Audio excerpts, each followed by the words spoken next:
Shields up, Iron Breakers. Rurikhan here coming at you with another video, and today we're going to be talking about Sekiro. A lot of you have been asking me about this title due to the fact that I haven't really been covering it lately. Some of you have even been questioning if I'm going to be covering Sekiro at all, which is kind of a weird question to me because of course I'm going to be covering Sekiro. I can't actually believe that anyone would doubt that. Not only will I be covering it, but chances are that for as long as I'm alive, I'll cover anything Miyazaki-san is involved in, even if out of pure curiosity, like Durasane. But the reasoning why I've been steering clear of Sekiro content recently is because we are entering minor spoiler territory with the recent batch of coverage from most content creators. And I'm not criticizing them, mind you. You can bet your ass I'd be talking about it too if I had gotten access to the latest round of hands-on sessions, with spoiler warnings, of course. However, since I didn't get to play the game yet, and no, I'm not salty about this at all. I don't know what you're talking about. I don't even think the whole salt thing is so funny, because at the end of the day, what's so fucking funny about salt? I'm not salty. Stop saying that. Just stop. Where was I? Oh yeah, since I haven't really played the game yet, I instead decided to go dark. And when I say that, I mean that as in I've gone dark with anticipation. Whenever I'm really excited to get my hands on a single-player game, I start going on a media blackout in order to avoid as much information as possible so I can discover everything firsthand myself. I cannot emphasize how many people miss out on the joys of discovering things for themselves for the very first time in a video game by spoiling themselves rotten before that video game is even released. But anyway, for today's video, I also wanted to focus on doing a bit of a recap on some of the key aspects we know about Sekiro from a gameplay standpoint. You know, for those of you that have also been avoiding videos in order to remain spoiler-free for the final experience. And the very first thing we have to bring up has to be the Traversal. As I'm sure everyone is aware at this point, Sekiro provides players with a grappling hook. And that particular feature is going to open up a lot of possibilities, both from a verticality standpoint in terms of map design, but also player choice, as you can jump on top of roofs and trees and oversee enemies before you decide when and where you'll strike. The grappling hook can also be used reactively in certain combat situations to exploit openings in enemies. This mechanic fundamentally changes how players can approach each situation presented in-game, and it will be interesting to see how From Software has designed its challenges around the freedom they are providing to players, both from the perspective of how their maps will be designed, as well as how they will actually motivate players to engage in combat, since Sekiro will also feature a stealth system. Now, stealth is very interesting because it will actually allow you to eavesdrop on enemy conversations, which can lead you to learning about hidden treasures or specific boss weaknesses. Potentially, maybe even lore information? I can already see myself obsessing over when I should attack certain enemies as opposed to just eavesdrop out of sight. Stealth and Traversal are naturally tied together and provide our character with new options we've never really seen in previous From titles. Naturally, there's the previously mentioned grappling hook, but there's also the option to hug walls to remain out of sight, hanging from ledges, crouching to reduce your sound, and hiding in tall grass, as well as swimming. It'll probably take me quite a while to acclimate to the fact that deep water doesn't equal death in a From Software game. Now, moving into combat, I guess the first thing we should address is the posture system. In Sekiro, there is no stamina, so you can attack as much as you want and dodge as much as you want. However, it will be extremely important for you not only to manage your own posture, but to be aware of your enemy's posture.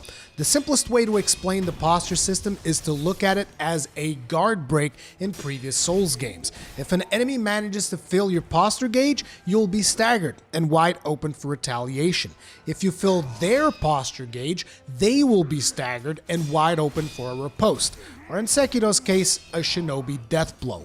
Your posture gauge increases when you get hit or when you time your blocks poorly, because Sekiro does allow you to block with your katana. However, blocking in Sekiro will require proper timing. Think of it almost as parrying in previous From titles. You'll want to block your enemy's hits just as they are landing in order to retain your posture and drain their own. because just as poorly timed blocks will negatively impact your posture, a properly timed one will instead have a negative impact on the enemy's posture. And this is one of the design philosophies of the game, which will allow you to engage in katana clashes with your enemies. Now, not all attacks are able to be blocked. This is indicated by the red Japanese symbol on top of your character's head, which will show you that the enemy you are fighting is performing an unblockable attack. You will then have to judge what the attack is and jump or dodge or otherwise counter the enemy move. So now let's talk about the Shinobi Deathblow. The easiest comparison to this is a critical attack in previous From titles, like a plunging attack, a backstab, a riposte, or a visceral attack. Shinobi Deathblows can be performed instantly from stealth. This includes plunging acrobatically from rooftops or after filling up an enemy's posture gauge and opening them up for that Shinobi Deathblow. Most bosses and mini-bosses will require you to deal multiple death blows in order to defeat them. This is indicated by the red balls above their health gauge. So now you might be wondering, why do they even have health bars then? That's because the less health they have, the easier it is to fill up their posture gauge in order to perform another Shinobi Deathblow. Now, the prosthetic tool is another one of Sekiro's key features, which allows you to perform many more actions than to just simply move around with a grappling hook. And at this point, I'm probably not even up to date on all the tools that have been revealed, since I'm essentially on a media blackout for fear of spoilers. Now, in the initial videos, we've seen the loaded axe, which is a tool that can be used to break the guards of shield-wielding enemies. We've seen the flame vent, which can be used to attack enemies with fire, and the loaded shuriken, which allows you to throw shuriken at your enemies. Using the prosthetic tool consumes these spirit emblems, which you'll be able to collect throughout the world and from dead enemies, so you can kind of look at these almost like Quicksilver bullets in Bloodborne. But these tools will also have follow-up attacks, which I believe you can acquire in the form of skills from your character's skill tree. Now, a couple of examples of these follow-up attacks would include things like imbuing your sword with fire damage or performing a dash attack with your katana following up the shuriken hit. While we're on the topic of skill trees, in this game you will not level up your character's stats like in previous From Software titles. Instead, you will have a character skill tree which you can invest points into in order to improve your character. Certain skills will provide you with counterattacks, others with movement options like a crouching slide, and some will provide passive benefits like increased posture damage or bonuses to stealth. You will also be able to upgrade your health and posture by collecting 4 prayer beads, kind of like heart containers in Zelda, whereas your attack can be upgraded by finding memories. So suffice it to say, the more you explore the world and the more secrets you find along the way, the more powerful you can become. According to some of the stuff we've seen so far, while exploring, you might even find items to increase the number of skills in your skill tree. And finally, shadows die twice. The death mechanic. When you die, you'll be able to return to life on the spot, but naturally this will be limited. You are not immortal. However, as with most aspects of the game, being skillful will reward you, and killing enemies and performing death blows will allow you to regain lives, for the lack of better term, so you can continue taking advantage of the death mechanic. There is, however, a death penalty, and apparently it doesn't just kick in when you run out of lives. It also comes into play when you choose to revive on the spot.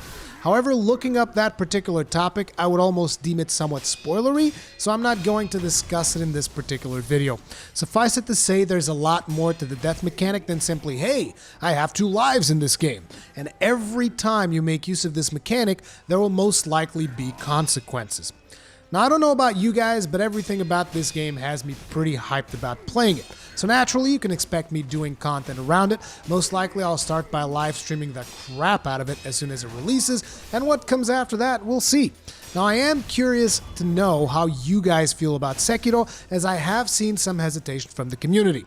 Some because they actually wanted Dark Souls 4 or Bloodborne 2, and others because they are concerned over Activision's influence in the game. So far, most of the people I trust that have played it say there's no reason to worry about the Activision part.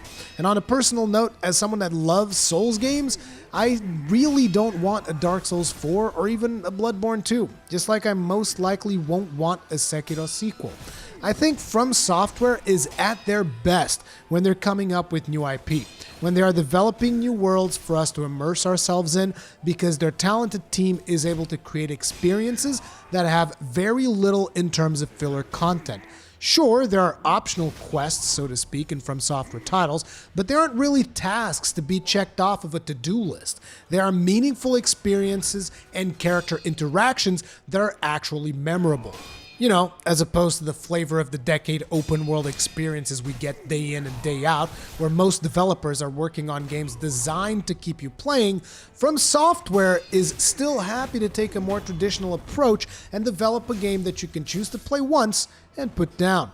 But the interesting thing is, even without trying, they end up developing games that are replayed into infinity by their community. Just some food for thought, I guess. There are still people playing Demon's Souls to this day, proving beyond a shadow of a doubt that it is better to build a timeless classic than to struggle to retain an audience with a live service. And on that thought, I know that I'm guilty of liking some of the games that I'm criticizing here. Now look, I'm not perfect. I'm a human with flaws and vices. Some people smoke, some people gamble. I sometimes like bad video games. But that was just a tangent there to address some of the comments I'm sure will pop up in this video. Anyway, Sekiro looks hella good. You can be sure I'm covering the crap out of it. Right now, I'm just steering clear of spoilers, though. And I'm not interested in bombarding you with Sekiro videos that have absolutely no substance. Hopefully you guys enjoyed this video. If you did, make sure to hit that like button because it really helps out, especially on Sekiro videos, because my channel does not have a good search ranking for Sekiro. If you want to stay up to date with my content, subscribe and ring the bell notification icon. Comments and feedback in the comment section down below. Thank you very much for watching, and I'll see you in the next one.